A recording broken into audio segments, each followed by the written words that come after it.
প্রিয় ভিউয়ার্স, আমি এখন আছি শালটিরহাট মিঠাপুকুর উপজেলায় শালবাগানে। তো এখন চেষ্টা করব এই শালবাগানটা ঘুরে আপনাদের দেখানোর। আশা করি আমার সাথেই থাকবেন।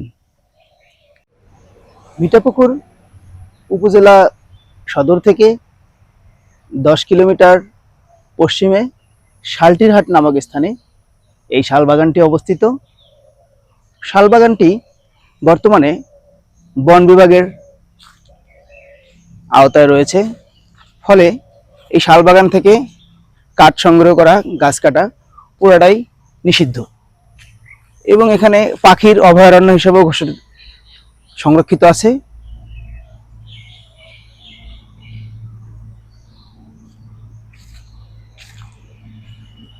শাল গাছ অনেক মূল্যবান,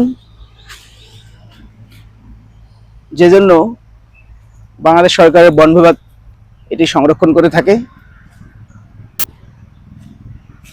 এই রুটে বেশ কয়েকটি শাল বাগান রয়েছে।